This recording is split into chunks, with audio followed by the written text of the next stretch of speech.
4. Is civil government costing us too much? During 1980, the total cost to us for federal, state, and local units of civil government was close to $1 trillion.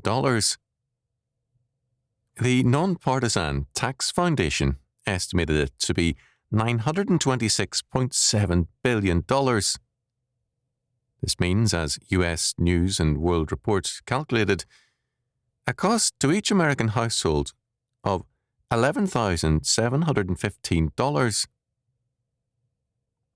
If you wondered why your income is not going too far these days, these figures give you the reason.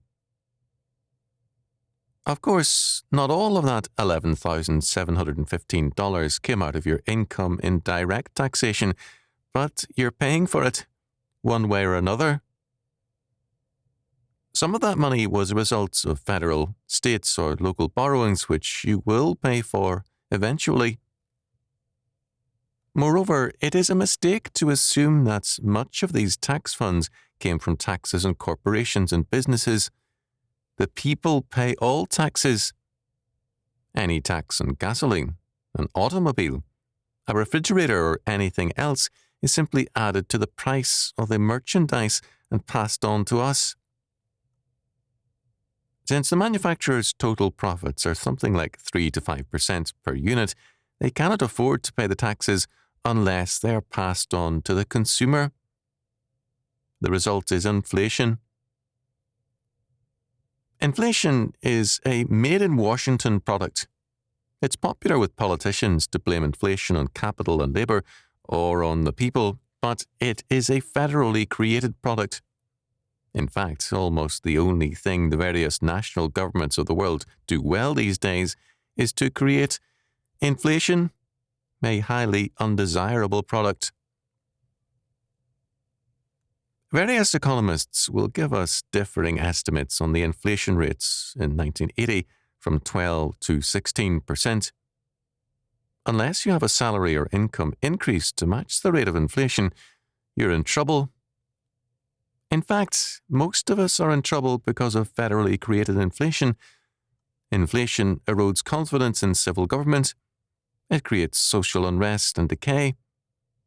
Inflation increases federal power and limits our freedom.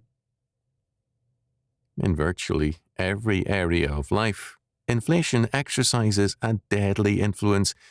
Inflation can almost be compared to a terminal disease. The cure for inflation is a moral as well as an economic one. Inflation is a form of legalized larceny. When a people have larceny in their hearts, they are ready to legalize it. When we, as a people, begin with a soak the rich demand, we soon want a soak the middle class politics, and finally, a soak the poor and everybody else program.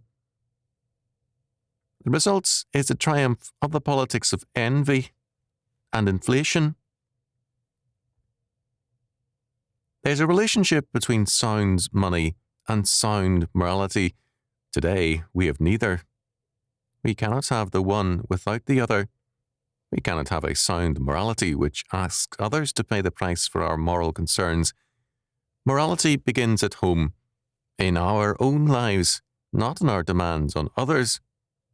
The greatest price we are paying for inflation is a moral price.